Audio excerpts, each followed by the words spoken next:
Hello दोस्तों, NTR net के defence studies के मॉक टेस्ट में आपका स्वागत है। इसी के साथ आज का मॉक टेस्ट शुरू करते हैं। प्रश्न संख्या 1, साप्टा निम्नलिखित में से किस संगठन से संबंधित समझौता है? ऑप्शन ए जीसीसी यानी gulf cooperation council, option B ASEAN, option C EU यानी European Union, option D SAARC.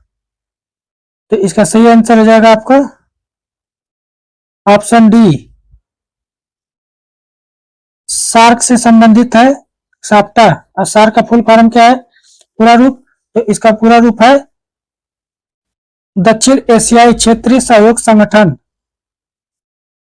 और सार्क का स्थापना कब हुआ था? तो यह हुआ था 8 दिसंबर 1985 को। इसका मुख्यालय कहाँ है? तो मुख्यालय है काठमांडू।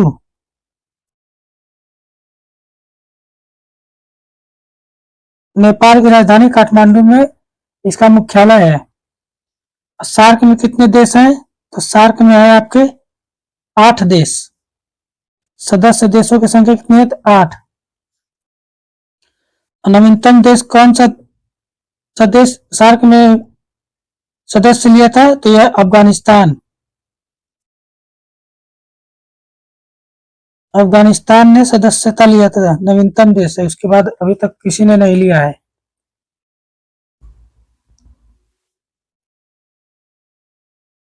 और साप्ता का निर्माण सार्क संगठन में क्यों हुआ था? तो साप्ता का निर्माण हुआ था सदस्य देशों में व्यापार की सुगमता को बढ़ाने के लिए किया गया था साप्ता का निर्माण, जो व्यापार में वरीयता देता है।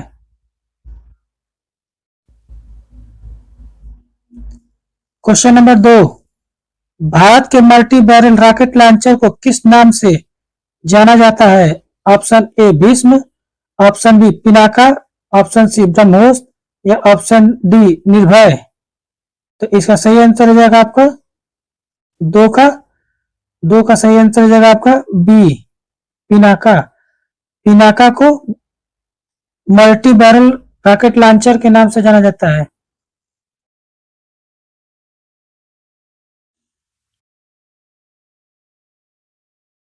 क्वेश्चन नंबर 3, अभिकथन ए राष्ट्रीय सुरक्षा के लिए आंतरिक सुरक्षा परक समस्याएं बाह्य आक्रमण से अधिक विकट खतरा है। तो यह बात तो सही है कि आंतरिक राष्ट्रीय सुरक्षा के लिए आंतरिक सुरक्षा बाह्य आक्रमण से अधिक विकट खतरा होता है। यह बात तो सही है। और कारण क्या कर है? आंतरिक खतरों को रोकने के लिए सेना का अवश्य ही प्रयोग करना चाहिए। तो ये कुछ सही नहीं लग रहा है, क्योंकि आंतरिक खतरा को रोकने के लिए सेना की जगह पे सेना जरूरी नहीं है, उसके जगह पे पुलिस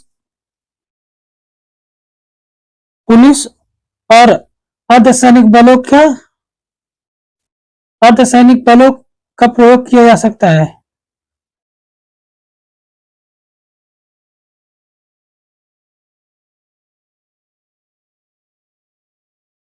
जैसे हो गया सीआरपीएफ या बीएसएफ या सीआईएसएफ।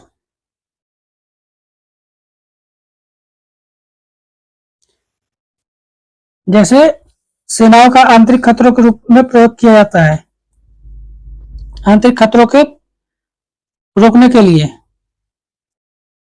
तो इस प्रकार देख लेते हैं कौन सा ऑप्शन सही है। ए सही लग रहा है और बी गलत। तो इसका सही आंसर हो जाएगा आपका बी।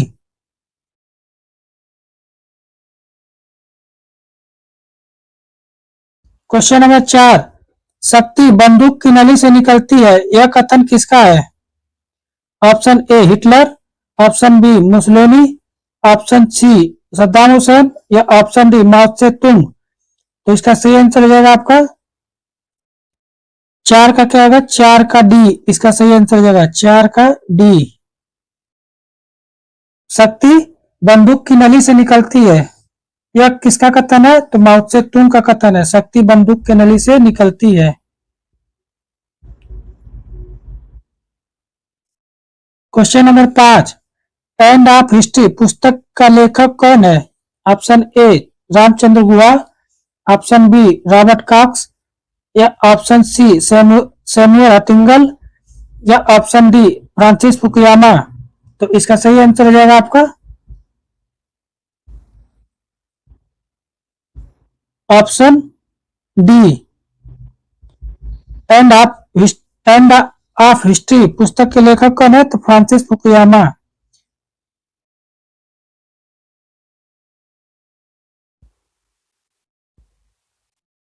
क्वेश्चन नंबर 6, युद्ध के कारण है? ऑप्शन ए आर्थिक कारण, ऑप्शन बी मनोवैज्ञानिक कारण, ऑप्शन सी सामाजिक कारण, या उपरोक्त सभी। तो युद्ध का कारण है तो आर्थिक कारण के कारण भी युद्ध होता है। जब गरीबी होता है तो एक देश दूसरे देश से धन लूटने के लिए आक्रमण करता है, तो आर्थिक कारण की वजह से भी युद्ध होता है। मनोवैज्ञानिक कारण, अपने सैनिकों के मनोबल को ऊंचा रखने के लिए भी कुछ देश आक्रमण करते हैं। और सामाजिक कारण, समाज के कारण भी युद्ध हो सकता है। तो इसलिए ऑप्शन डी उपरोक्त सभी सही है।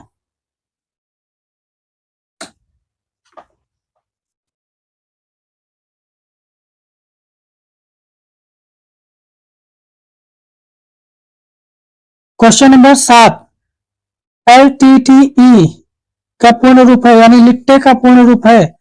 Option A liberation tigers of Tamil empire, option B liberation tiger technique experiment, या option C liberation tiger of Tamil Eelam, या ऑप्शन डी उपरोक्त में से कोई नहीं। तो इसका सही आंसर हो जाएगा आपका लिट्टे का पूर्ण रूप क्या है? तो लिट्टे का पूर्ण रूप है लिबरेशन टाइगर ऑफ तमिल इलम। तो लिबरेशन टाइगर ऑफ तमिल इलम किसमें है? सी में, ऑप्शन सी में इसका सही आंसर हो जाएगा ऑप्शन सी। लिट्टे का पूर्ण रूप है लिबरेशन टाइगर ऑफ तमिल इलम। इसकी स्थापना कब हुआ था? इसका निर्माण कब किया गया, मतलब बनाया कब गया था लिट्टे को? मई 1976 में। कब? तो मई 1976 में इसको बनाया गया था। इसके प्रमुख कौन था संस्थापक? तो प्रभाकरण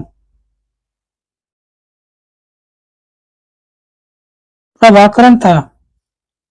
और इसको प्रभाकरण को श्रीलंकाई सेना ने 2009 में 18 मई 2009 में मार गिराया। कब? 18 मई 2009 में मार गिराया।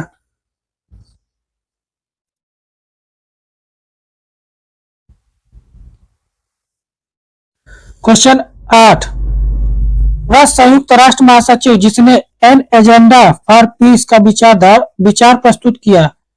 Option A Boutros Ghali, option B Kofi Annan, या option C Ban Ki moon, या ऑप्शन डी यू थॉट। तो इसका सही आंसर हो जाएगा आपका option A Boutros Ghali. Boutros Ghali ने एन एजेंडा फॉर पीस का विचार प्रस्तुत किया। कब? 1992 में विचार प्रस्तुत किया था an agenda for piece. Kofi Annan के बारे में देख लेते हैं। तो कोफी अन्नान क्या बोल रहे हैं? कोफी अन्नान यह 2 बार संयुक्त राष्ट्र महासचिव का पद संभाल चुका है। कितनी बार? तो 2 बार। 2 बार महासचिव के पद संभाल चुके हैं, 2 बार।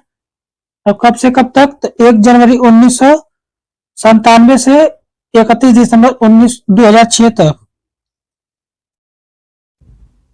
1 जनवरी 1997 से 31 दिसंबर 2006 तक 2 बार कार्यकाल संभाल चुके हैं कोफी अन्नान। और वान की मून से संबंधित ये दक्षिण कोरिया के निवासी थे। कहाँ के? दक्षिण कोरिया के।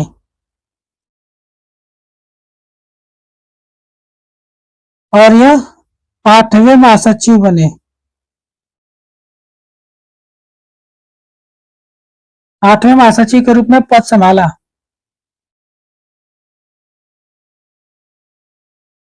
यूथ थाट के बारे में देख ले तो यूथ थाट क्या कहते हैं। तो यूथ थाट ये 1961 से 1971 तक संयुक्त राष्ट्र के तीसरे महासचिव के रूप में सेवा किए। तो तीसरे महासचिव के रूप में सेवा किए, तीसरे। और कब से कब तक?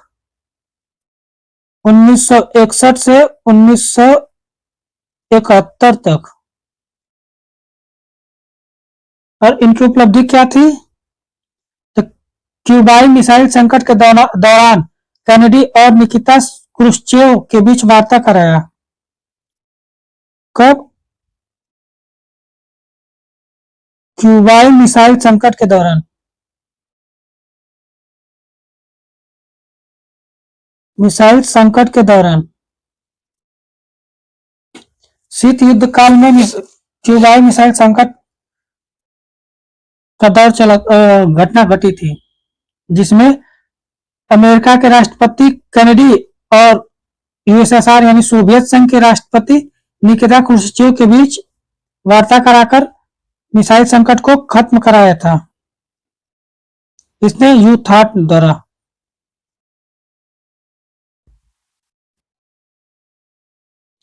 क्वेश्चन नंबर 9, शक्ति के खेल यानी पावर गेम में राष्ट्रों की सफलता निर्भर करती है। ऑप्शन ए संतुलन पर, या ऑप्शन बी अनुनयन और पुरस्कार पर, या ऑप्शन सी भयादोहन पर, या ऑप्शन डी काल्पनिक कूटनीति पर। तो इसका सही आंसर हो जाएगा आपका ऑप्शन बी अनुनय और पुरस्कार पर। शक्ति के खेल राष्ट्रों की सफलता पर निर्भर करता है, अनुनय और पुरस्कार पर।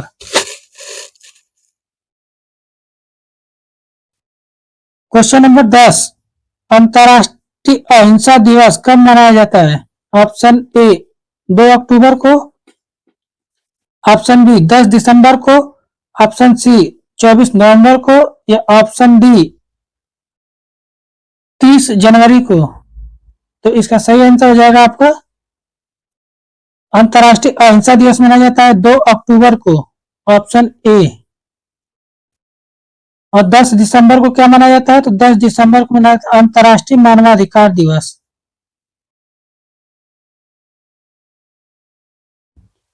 अंतर्राष्ट्रीय मानवाधिकार दिवस मनाया जाता है 10 दिसंबर को।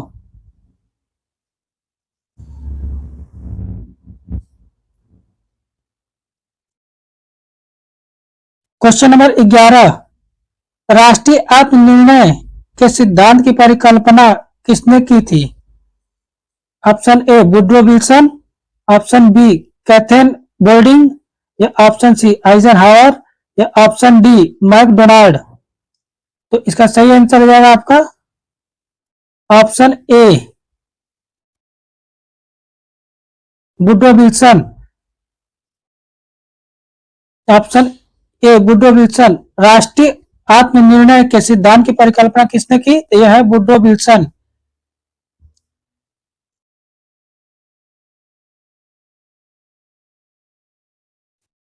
क्वेश्चन नंबर 12, भारत और अमेरिका के बीच अपराधियों के प्रत्यर्पण से संबंधित संधि कब हुई?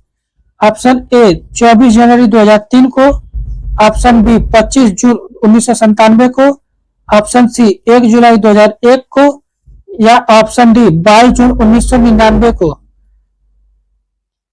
भारत और अमेरिका के बीच प्रत्यर्पण संधि पर हस्ताक्षर कब हुआ था, यानी समझौता कब हुआ था? तो यह हुआ था आपका ऑप्शन बी 25 जून 1997 को भारत और अमेरिका के बीच प्रत्यर्पण संधि पर हस्ताक्षर हुआ। कब? 25 जून 1997 को।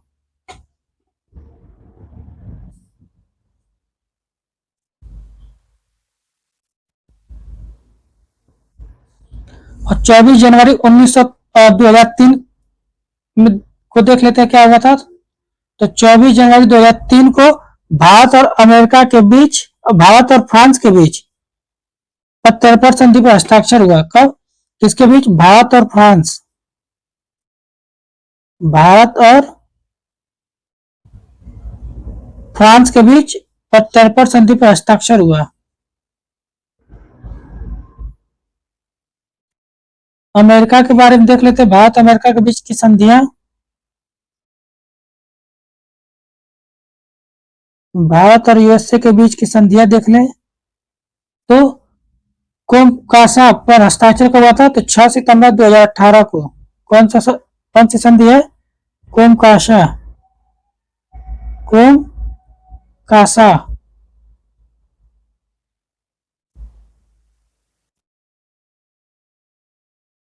कब हुआ था? तो 6 सितंबर 2018, 6 सितंबर 2018। इसके बाद हुआ था आपका लेमुआ संधि।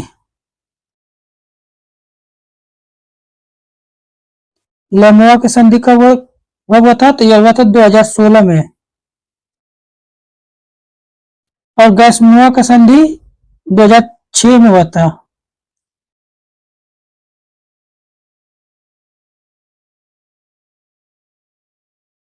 गैसमिया का संधि हुआ था 2006 में। समझौता 1, 2, 3 कब हुआ था?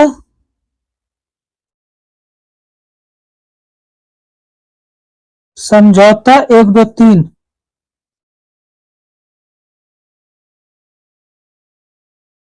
यह हुआ था 2005 में या 2006 में। 2006 ही लिख लीजिए, ज्यादा पूछता है। 2006, 18 जुलाई 2006 को समझौता 1, 2, 3 या नागरिक परमाणु समझौता हुआ था।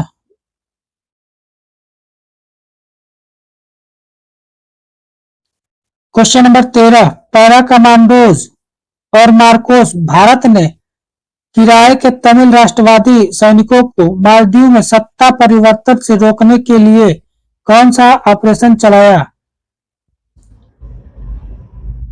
Option A operation Vijay, option B operation Blue Star, या ऑप्शन सी ऑपरेशन टोपाज, या ऑप्शन डी ऑपरेशन कैक्टस। तो इसका सही आंसर हो जाएगा आपका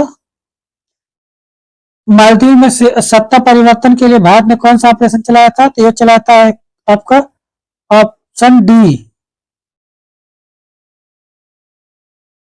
ऑपरेशन कैक्टस। ऑपरेशन कैक्टस के तहत भारत ने अपने कमांडोज और मार्कोस कमांडोज को मालदीव में सत्ता परिवर्तन से रोकने के लिए भेजा था।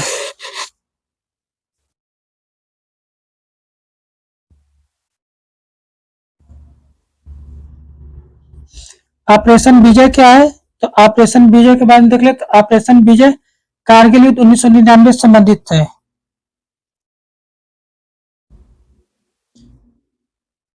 कारगिल युद्ध 1999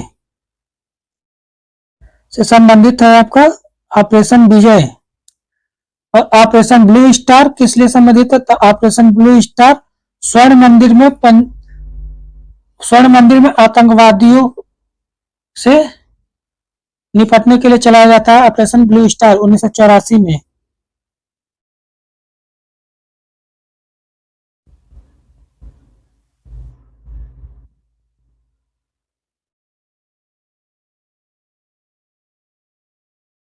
स्वर्ण मंदिर में आतंकवादियों की सफाई के लिए 1984 में ब्लू स्टार नामक ऑपरेशन चलाया भारतीय सेना ने।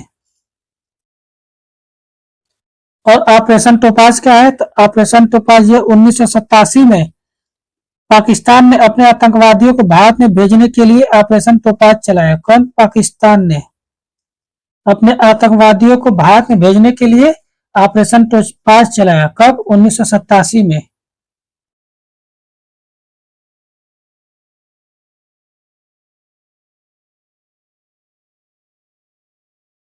क्वेश्चन नंबर 14, किसने शक्ति संतुलन का उल्लेख एक निकाय के रूप में किया है? Option A Martin Wight, option B P Taylor, या ऑप्शन सी चार्ल्स लर्च, या ऑप्शन डी उपरोक्त सभी। तो इसका सही आंसर हो जाएगा आपका ऑप्शन डी उपरोक्त सभी। उपरोक्त सभी में शक्ति संतुलन का उल्लेख एक निकाय के रूप में किया है। किसने? मार्टिन वाइट, पी टेलर, या चार्ल्स लर्थ ने।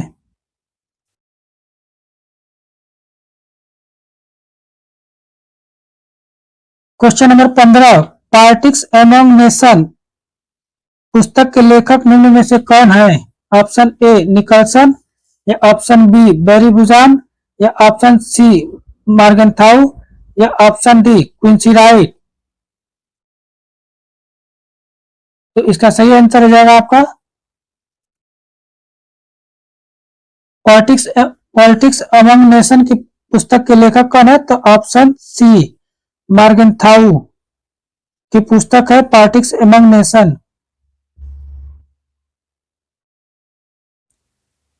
और निकलसन की कौन सी पुस्तक है? तो निकलसन की पुस्तक है डिप्लोमेसी।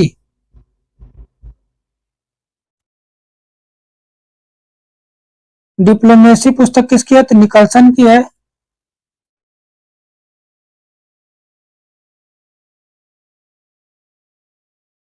और बैरी बुजान की कौन सी पुस्तक है? तो बैरी बुजान की पीपुल, स्टेट एंड फियर पुस्तक। पीपुल, स्टेट एंड फियर पुस्तक।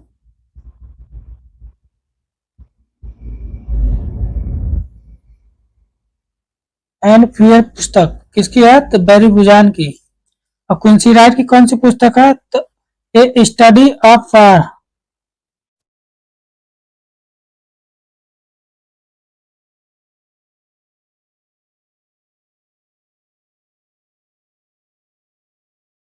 ए स्टडी ऑफ फायर किसकी पुस्तक है? तो यह पुस्तक है आपका क्विंसी राइट का। पीपुल, स्टेट एंड फियर किसकी पुस्तक है? तो यह पुस्तक है आपका बैरी बुजान का। और डिप्लोमेसी पुस्तक के लेखक कौन है? तो इनकी पुस्तक के डिप्लोमेसी पुस्तक के लेखक है निकलसन। पॉलिटिक्स एमंग नेशन पुस्तक के लेखक कौन है? तो पॉलिटिक्स एमंग नेशन की पुस्तक के लेखक है मार्गनथाउ। क्वेश्चन नंबर 16, निम्नलिखित में से क्लाज़-विटस से संबंधित सिद्धांतों की पहचान कीजिए। ऑप्शन ए सीमित युद्ध का सिद्धांत, ऑप्शन बी समग्र युद्ध का सिद्धांत, ऑप्शन सी अधिकतम हिंसा का सिद्धांत, ये तो क्लाज़-विटस की सिद्धांत है। ऑप्शन डी स्ट्रेटजी एंड सामरिकी का सिद्धांत, ये भी क्लाज़-विटस का है। और सीमित युद्ध का सिद्धांत किसका है? तो सीमित युद्ध का सिद्धांत है लिटिल हार्ड का।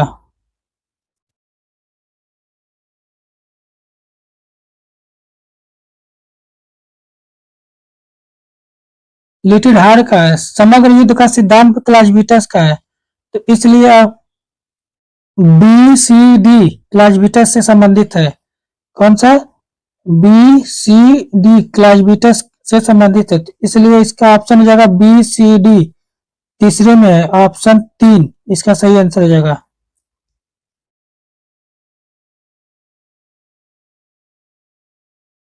क्वेश्चन नंबर 17, निम्नलिखित देशों में से कौन पूर्वी चीन सागर में चीन के हवाई प्रतिरक्षा पहचान क्षेत्र से भयभीत नहीं है? क्या क्वेश्चन कह रहा है? कह रहा है कि पूर्वी चीन सागर में चीन के हवाई प्रतिरक्षा पहचान क्षेत्र से भयभीत नहीं है। कौन सा देश? तो ऑप्शन है इसका दक्षिण कोरिया, ऑप्शन बी उत्तर कोरिया, या ऑप्शन सी जापान, या ऑप्शन डी ताइवान। तो जो चीन का समर्थक या चीन का दोस्त होगा वह चीन के हवाई प्रतिरक्षा क्षेत्र से भयभीत नहीं होगा। इसलिए इसका सही आंसर है आपका ऑप्शन बी उत्तर कोरिया।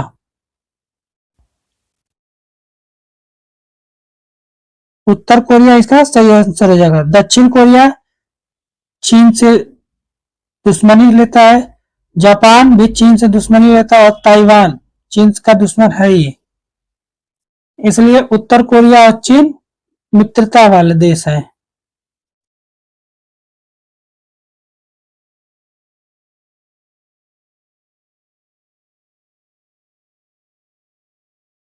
क्वेश्चन नंबर 18, निम्नांकित शस्त्र नियंत्रण समझौतों को सही कालक्रमानुसार व्यवस्थित कीजिए और नीचे दिए गए कूट का प्रयोग कीजिए। Option A salt one, option दो स्टार्ट वन, ऑप्शन तीन सीटीबीटी या ऑप्शन चार आईएनएफ संधि। तो इसका सही आंसर हो जाएगा आपका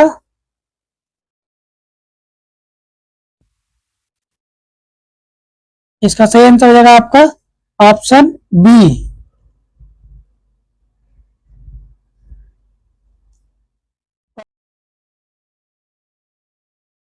क्वेश्चन नंबर 19, भारत द्वारा पूर्व की ओर देखो पॉलिसी निम्न में से किस वर्ष प्रारंभ की गई।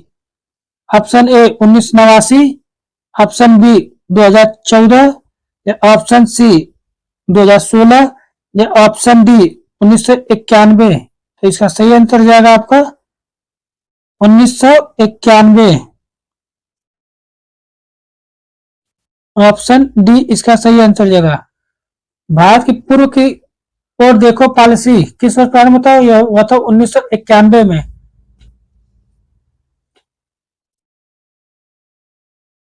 क्वेश्चन नंबर 20, ग्रीन हाउस प्रभाव संबंधित है। ऑप्शन ए पर्यावरणीय क्षरण से या ऑप्शन बी कृषि उत्पादन से या ऑप्शन सी नाभिकीय युद्ध क्रिया से या ऑप्शन डी घरों को हरे रंग से पेंट करने से। तो ग्रीन हाउस प्रभाव किससे संबंधित है, तो ग्रीन हाउस प्रभाव आपका संबंधित है पर्यावरणीय क्षरण से। ग्रीन हाउस प्रभाव संबंधित है।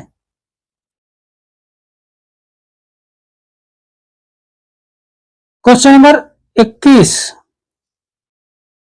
प्रहार करो और भागो समर्थन संबंधित है। ऑप्शन ए उच्च प्रौद्योगिक आधारित युद्ध क्रिया से, ऑप्शन बी छापामार युद्ध क्रिया से या ऑप्शन सी नाभिकीय हथियारों के प्रभाव से या ऑप्शन डी ब्लिट्जक्रीग समरतंत्र से। तो इसका सही आंसर हो जाएगा आपका प्रहार करो और भाग जाओ भागो समरतंत्र का किससे संबंधित है, यह है गुरिल्ला वारफेयर या छापामार युद्ध पद्धति से। ऑप्शन बी इसका सही आंसर हो जाएगा। गुरिल्ला युद्ध या छापामार युद्ध में कहा जाता है कि प्रहार करो और भाग जाओ या पूर्व की ओर हमला करो और पश्चिम की ओर भाग जाओ आक्रमण करो।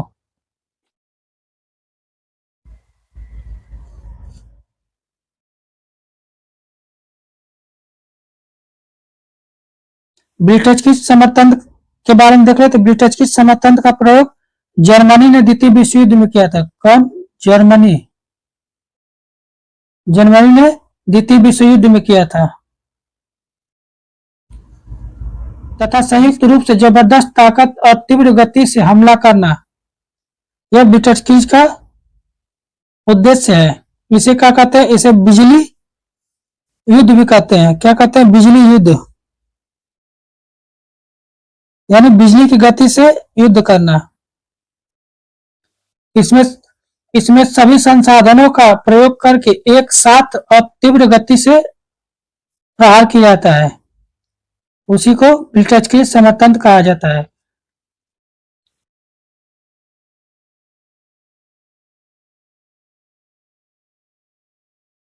इसी के साथ आज का मॉक टेस्ट समाप्त हुआ। जय हिंद, जय भारत।